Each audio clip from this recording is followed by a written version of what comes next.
আসসালামু আলাইকুম রহমতুল্লাহি ওবরাকাত। প্রিয় দর্শক, দেশ ও প্রবাসে যে যেখান থেকে আমাদের কোরআন শিক্ষার ক্লাস দেখছেন, আপনারা জয়েন হয়েছেন, সকলকে জানাচ্ছি অনেক অনেক শুভেচ্ছা ও মোবারকবাদ। আশা করি সকলে ভালো আছেন। আলহামদুলিল্লাহ, আমাদের কোরআন শিক্ষার ক্লাস ধীরে ধীরে এগিয়ে যাচ্ছে। ইনশাআল্লাহ আমরা চাই যতটা সহজভাবে কোরআনকে শেখা যায়, কোরআনকে আয়ত্ত করা যায়, আমরা সেভাবেই চেষ্টা করে যাচ্ছি ইনশাআল্লাহ। আমরা শিখছিলাম কিভাবে একটা হরফের মধ্যে টান হবে এবং কতটুকু টান হবে। 1 আলিফ টান, 3 আলিফ টান এবং 4 আলিফ টান। আমরা জানি হরকত অর্থ তাড়াতাড়ি পড়া, মাদ অর্থ টানিয়া পড়া। আমরা শিখছিলাম মাদ কত প্রকার এবং কি কি। আমরা শিখেছিলাম মাদ মোট 10 প্রকার এবং 1 আলিফ মাদ 3 প্রকার। আলহামদুলিল্লাহ, আমরা আজকে আলোচনা করব 1 আলিফ মাদ 3 প্রকার এটাকে নিয়ে। আমি আপনাদের বোঝার সুবিধার্থে লিখে দেখাচ্ছি।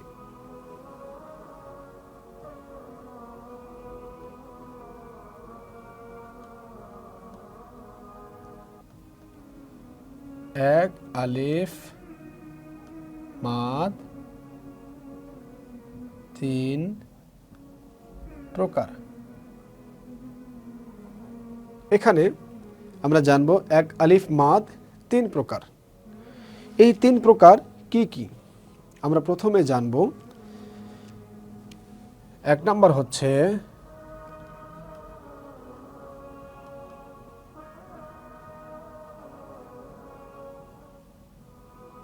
মাদ্দে তবাই। প্রথমটা হচ্ছে মাদ্দে তবাই। 2 নাম্বার হচ্ছে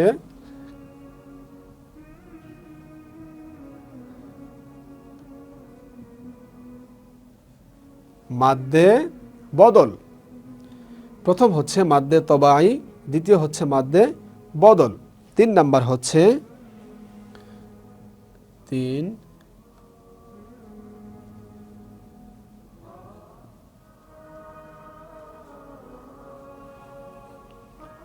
মাদ্দে লিন। আমরা জেনেছি 1 আলিফ মাদ 3 প্রকার। প্রথম কথা হচ্ছে মাদ মোট 10 প্রকার। এই 10 প্রকার মাদকে আমরা ভাগ করব। 1 আলিফ মাদ কত প্রকার, 3 আলিফ মাদ কত প্রকার এবং 4 আলিফ মাদ কত প্রকার। তাহলে আমরা জানব 1 আলিফ মাদ 3 প্রকার। 1 নাম্বার হচ্ছে মাদ্দে তবাই, 2 নাম্বার হচ্ছে মাদ্দে বদল, 3 নাম্বার হচ্ছে মাদ্দে লিন।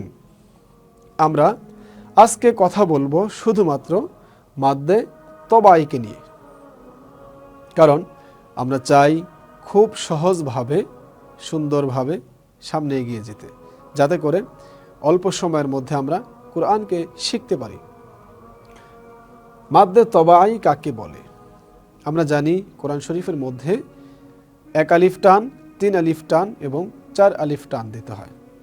তো 1 আলিফ মাদ নিয়ে যেহেতু আমরা কথা বলছিলাম, তো মাদ্দে তবাই হচ্ছে 1 আলিফ টানের ব্যাপারে। মাদ্দে তবাই কাকে বলে? আমরা যদি সহজে বুঝি যে মাদ্দে তবাই হচ্ছে, আমরা পড়েছিলাম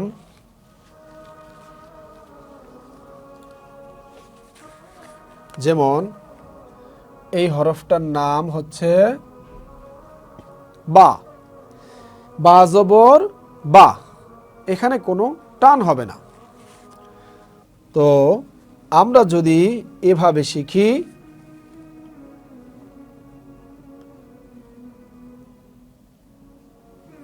আমরা দেখি এই হরফটার নাম হচ্ছে বা, কারণ বার নিচে 1 নোক্তা হয়, বার উপরে একটা জবর দেওয়া রয়েছে এবং এই যে একটা লম্বা টান দেওয়া হয়েছে।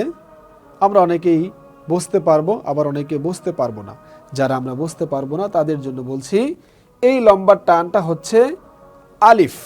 যেমন আমি বুঝিয়ে দিচ্ছি, এই হরফটার নাম বা, এই হরফটার নাম আলিফ। এই বাকে যখন আমি আলিফ এর সাথে বাকে আলিফটাকে যুক্ত করব, তখন আমি বা আলিফ এভাবে লিখতে হবে। আপনি কায়দার মধ্যে দেখবেন বা এবং আলিফ ঠিক এভাবে দেওয়া রয়েছে। তাহলে এখানে কি হবে, বা এবং আলিফ লিখেছি, যেহেতু এই বার উচ্চারণ হচ্ছে বা জবর বা, আর এই বার মধ্যে যুক্ত হয়েছে একটা আলিফ, তাহলে এই বাটা একটু ভিন্নভাবে উচ্চারণ হবে। আমরা জেনেছিলাম এক জবর এক জের এক পেশকে হরকত বলে, হরকতের উচ্চারণ তাড়াতাড়ি পড়তে হয়। আর মাদ হচ্ছে হরকতের উচ্চারণ টানিয়া পড়াকে মাদ বলে। তাহলে আমরা শিখলাম কি, প্রথমে শিখলাম এক জবর এক জের এক পেশকে হরকত বলে। ওই হরকতটাকেই যখন আমি টান দিয়ে পড়ব, তখন সেটার নাম ভিন্নভাবে পরিবর্তন হয়ে যাবে। যেমন আমরা জানি হরকত হচ্ছে তাড়াতাড়ি পড়া, আর মাদ হচ্ছে টানিয়া পড়া। টান কিভাবে, যেমন বা, বার সাথে আলিফ যুক্ত হয়েছে, লম্বা করতে হবে। বা জবর বা, বা জবর বা হয়, আর বা আলিফ জবর বা, অর্থাৎ বার সাথে যখন আমি আলিফকে যুক্ত করব, তখন আমাকে টান দিয়ে পড়তে হবে। বা আলিফ জবর বা, তা আলিফ জবর তা, সা আলিফ জবর সা, অর্থাৎ এখানে টান হবে এক আলিফ পরিমাণ। কারণ আমরা কথা বলছিলাম এক আলিফ মাদ 3 প্রকার, এবং এই 3 প্রকারের মধ্যে মাদ্দে তবাই হচ্ছে প্রথম। তাহলে মাদ্দে তবাই কাকে বলে আমরা আজকে সেটা জানতেছি। সেটা হচ্ছে, যেমন জবরের বাম পাশে এই হরফটা হচ্ছে বা, বার উপরে হচ্ছে জবর, তার বাম পাশে হচ্ছে আলিফ।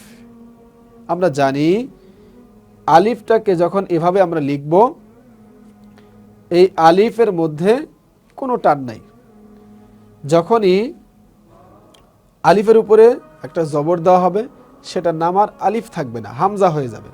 তাহলে যেহেতু এখানে কোনো জবর জের পেশ কিছু দেওয়া নেই, সেক্ষেত্রে এটার নাম হয়েছে আলিফ। তাহলে জবরের বাম পাশে, অর্থাৎ আরবি হরফ ডান দিক থেকে লিখতে হয়, বাম দিকে যায়। তাহলে আমাকে বুঝতে হবে জবরের বাম পাশে যদি খালি আলিফ থাকে, অর্থাৎ জবরের বাম পাশে আলিফ থাকলে এক আলিফ টান দিয়া পড়তে হবে। তাহলে আমাকে জবরের বাম পাশে খালি আলিফ হলে এক আলিফ টান দিয়া পড়তে হয়। কিরকম পড়বো আমি, বা আলিফ জবর বা, বা আলিফ জবর বা, বা আলিফ জবর বা, ঠিক এভাবে। তারপরে আসি আমি অন্য হরফ দিয়ে। এখানে যদি আমি দুটো নোক্তা দিয়ে দেই, তাহলে হয়ে যাবে তা, তা আলিফ জবর তা, আমি এক আলিফ পরিমাণ টান দিব। তা আলিফ জবর তা, তা আলিফ জবর তা। তাহলে আমরা জানলাম জবরের বাম পাশে যদি খালি আলিফ হয়, তাহলে এক আলিফ টান দিয়া পড়তে হয়। তারপরে আসি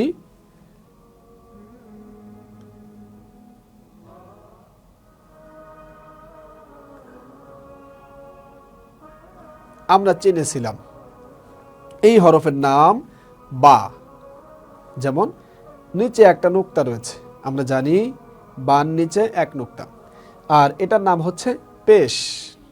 তাহলে আমরা পড়ব পেশ এর বাম পাশে জজমওয়ালা ওয়াও।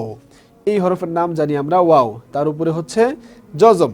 তাহলে আমরা শিখলাম পেশ এর বাম পাশে জজমওয়ালা ওয়াও। যদি পেশ এর বাম পাশে জজমওয়ালা ওয়াও থাকে, তাহলে কি হবে, এক আলিফ পরিমাণ টান দিয়ে পড়তে হবে। যেমন বা ওয়াও পেশ বু। আমাকে কিভাবে পড়তে হবে, আমাকে পড়তে হবে বা আগে বলতে হবে। আমি বানান করব কিভাবে, বানান করার ক্ষেত্রে আমাকে সর্বপ্রথম ডান দিকের হরফটাকে পড়তে হবে।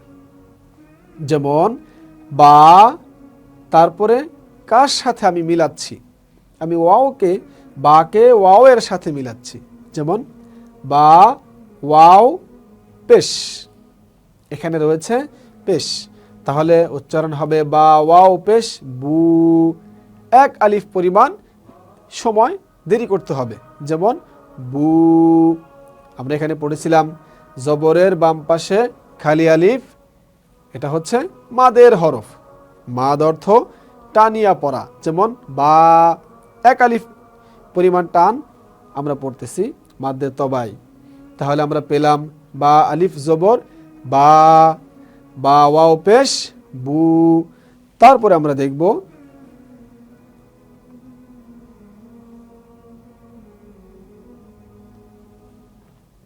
প্রিয় দর্শক, আমরা বলেছিলাম এই যে আমরা ইয়াটা পেয়েছি, ইয়ার নিচে নুক্তা দেওয়া থাকে, আবার কখনো থাকে না।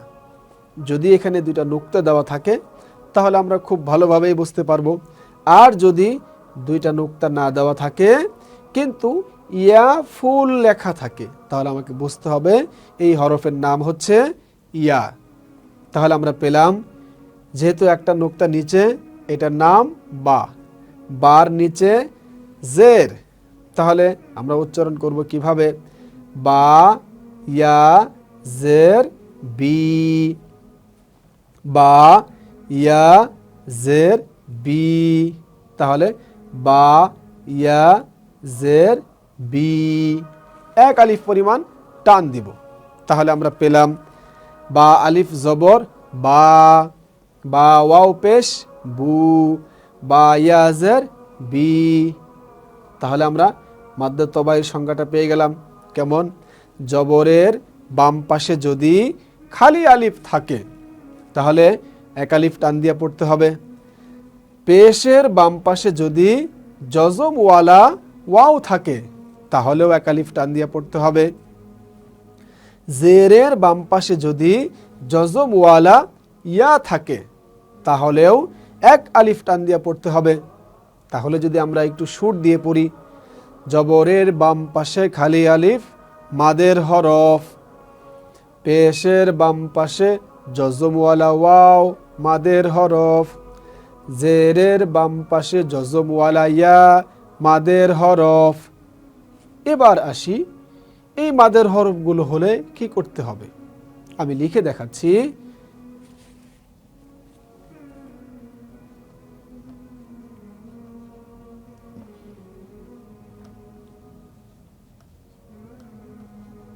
মাদের হরফ হইলে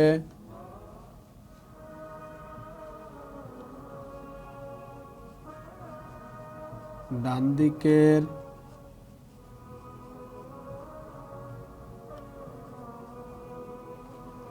মাদের হরফ হইলে ডান দিকের হরকতকে, অর্থাৎ এখানে মাদ হয়েছে জবর, এখানে জের পেশ, তাহলে এখানে বা আলিফ জবর বা, বা ওয়াও পেশ বু, বা ইয়া জের বি, অর্থাৎ এখানে আলিফ ওয়াও ইয়া এই তিনটা হচ্ছে মাদের হরফ। আমি টান দিব কোথায়, মাদের হরফ হয়েছে, এখন আমাকে টান দিতে হবে ডান দিকে। ডান দিকের হরফকে আমি টান দিব কিভাবে, এটা হলো হরকত, যেহেতু জবর জের পেশ হয়েছে তাহলে আমাকে টান দিতে হবে। মাদের হরফ হইলে ডান দিকের হরকতকে এক আলিফ টানিয়া পড়িতে হয়। আমি লিখে দিচ্ছি,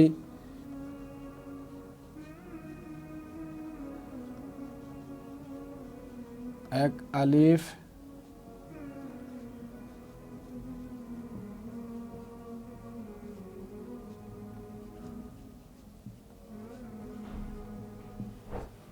এক আলিফ টানিয়া পড়িতে হয়, ইহাকে মাদ্দে তবাই বলে। প্রিয় দর্শক, আমরা পড়তেছিলাম মাদ্দে তবাই কাকে বলে। তাহলে আমরা পেয়ে গেলাম যে জবরের বাম পাশে খালি আলিফ মাদের হরফ, পেশের বাম পাশে জজমওয়ালা ওয়াও মাদের হরফ, জেরের বাম পাশে জজমওয়ালা ইয়া মাদের হরফ। এই যে মাদের হরফগুলো হলো, তাহলে কি করতে হবে, মাদের হরফ হইলে ডান দিকের হরকতকে এক আলিফ টানিয়া পড়িতে হয়, ইহাকে মাদ্দে তবাই বলে। এটা হচ্ছে মাদ্দে তবাইর সংজ্ঞা। তাহলে এই মাদ্দে তবাইর আর একটু রয়েছে, সেটা কি আমরা একটু দেখিয়ে দিচ্ছি আপনাদেরকে। বিভিন্ন হরফের উপরে দেখবেন, যেমন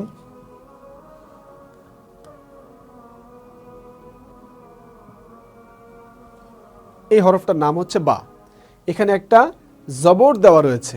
আমরা জানি ডান দিক থেকে বাম দিকে কোনাকুনি টান দিলে জবর হয়, আর এটা হচ্ছে জবর, তো এটার নাম হচ্ছে খাড়া জবর। এটা খাড়া জবর, এটা খারাজের, এটা হচ্ছে উল্টা পেশ। স্বাভাবিকভাবে আমরা পেশ লিখি এভাবে, আর এভাবে হলো উল্টা পেশ। তাহলে আমরা বুঝবো খাড়া জবর, খারাজের এবং উল্টা পেশ হইলে এক আলিফ টান দিয়ে পড়িতে হয়। তাহলে আমরা মাদ্দে তবাইর আরও একটু সংজ্ঞা পেলাম। কেমন? খাড়া জবর, খারাজের, উল্টা পেশ হইলে এক আলিফ টানিয়া পড়িতে হয়, ইহা কেউ মাদ্দে তবাই বলে। অর্থাৎ আমরা প্রথমে যেটা শিখেছি, জবরের বাম পাশে খালি আলিফ মাদের হরফ, পেশের বাম পাশে জজমওয়ালা ওয়াও মাদের হরফ, জেরের বাম পাশে জজমওয়ালা ইয়া মাদের হরফ, এই তিনটা মাদের হরফ হইলে ডান দিকের হরকতকে এক আলিফ টানিয়া পড়িতে হয়, ইহাকে মাদ্দে তবাই বলে। এবং খাড়া জবর, খারাজের, উল্টা পেশ এই তিনটাও যদি হয় তাহলে কি হবে? এক্ষেত্রেও এক আলিফ টান দিয়া পড়তে হবে, এটাও হচ্ছে মাদ্দে তবাই। তাহলে প্রিয় দর্শক, আমরা শিখলাম এক আলিফ মাদ তিন প্রকারের প্রথম প্রকার। আমরা যদি এভাবে শিখে যাই কিভাবে টানতে হয়, তাহলে আমরা খুব সহজেই শিখে ফেলতে পারবো ইনশাআল্লাহ। বাকি রইল মাদ্দে তবাইর পরে মাদ্দে বদল, মাদ্দে লিন এবং আরও অন্যান্য বিষয়।